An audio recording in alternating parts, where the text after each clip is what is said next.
2 drones have hit the U.S. Embassy in Saudi Arabia's capital, Riyadh. This is not the message Saudi Arabia wants the world to see. The kingdom is a target, and Iranian attacks aimed at American infrastructure and the oil economy threaten the image of stability and prosperity the Saudis are working so hard to sell. People are going to be afraid. Companies' contracts are going to be, again, in limbo. Besma Mamani is a political science professor at the University of Waterloo.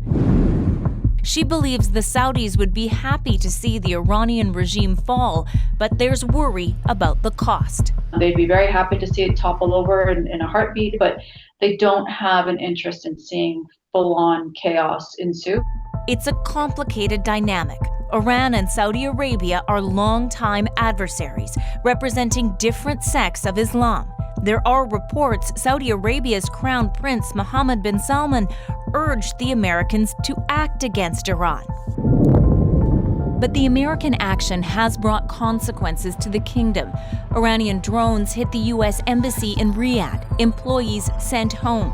The Saudis intercepted missiles aimed at American military bases, but haven't stopped them all. 2 international workers were killed and a dozen injured near a U.S. airbase. An American soldier, injured early in the fight, died from his injuries. Missile attacks shut down the kingdom's largest oil refinery, and tankers remain stalled at the Strait of Hormuz. Chaos, contrasting sharply with ads promoting tourism. Places that make you feel alive, like nowhere else. This is going to set back the branding efforts of that at minimum, and certainly spook many investors and others who were thinking that this was a safe place to invest. We see the world tomorrow. The kingdom needs foreign investment for its Vision 2030, a plan to move the kingdom away from oil dependence by attracting foreign investment in mega projects, tourism, and artificial intelligence, despite ongoing concerns about human rights. It was a full-on, most important person in the entire world welcome. The Americans support that vision. I like you too much. President Trump brought business leaders and billions in trade deals when he visited the kingdom last year. But at what cost is that friendship? At least one American lawmaker, an Iran hawk, wants the Saudis to join the fight. On social media, Republican Senator Lindsey Graham asked, "If you are not willing to use your military now, when are you willing to use it?" Adding, "Hopefully this changes soon. If not, consequences will follow." Some Saudis don't seem keen on that. You know, the war in general, it's not good. Not for anyone. No one is winning. Everyone is losing. We don't want to reach the war we fear. We don't want to reach the crises that Arab countries like Lebanon, Syria, and Iraq went through. People have had enough. With so much uncertainty and the American strategy unclear, a path for peace is easy to wish for, much harder to predict. So let's pick up on some of this with Mona Yacoubian, the director of the Middle East program at the Center for Strategic and International Studies. So Mona, thanks for being with us. People have heard Donald Trump say that he thinks this war will be over very soon. What did you think when you heard that? I had some real questions in my mind about what provoked the president's comments. I assumed it had to do perhaps with some of the significant ups and downs we've seen in the oil markets overnight and into today.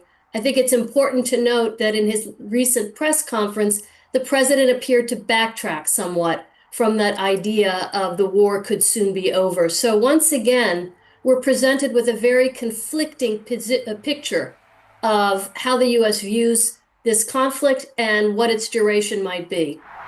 So Mona, I mean, speaking with you from Saudi Arabia, we saw a pretty strong statement from the kingdom today saying to Iran effectively, stop attacking us. You are risking escalation. And in escalation, it's Iran that would be the greatest loser.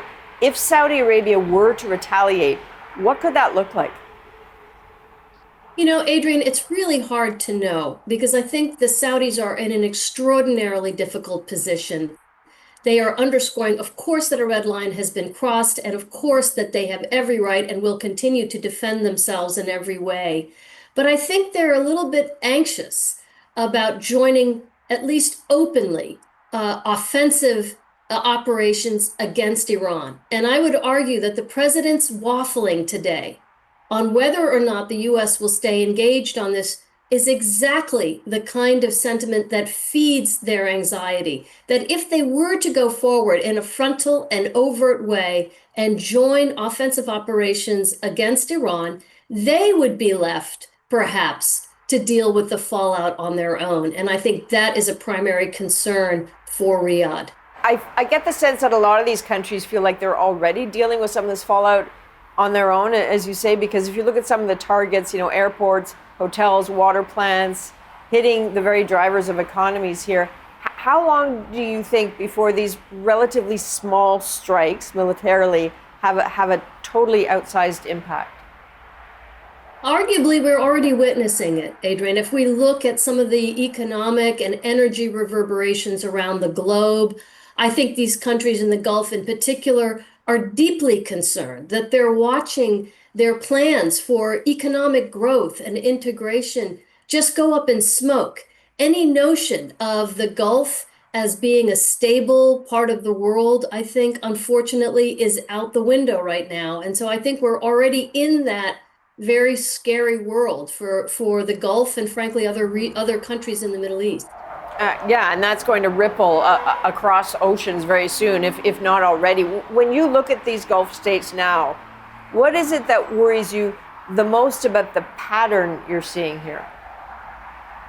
I am deeply concerned by Iran's pattern of escalation, both vertically in terms of the types of targets that it chooses to go after, the weapons it uses, the tactics it uses. So, for example, the targeting over the weekend of a desalination plant in Bahrain, and also its efforts at horizontal escalation, broadening the conflict, trying to draw other countries in, both around the Middle East and, of course, even further afield.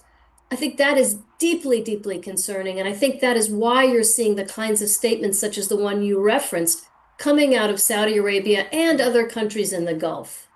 Okay, there's so much to watch for. Mona Yacoubian, thank you very much for joining us. Thank you, Adrienne.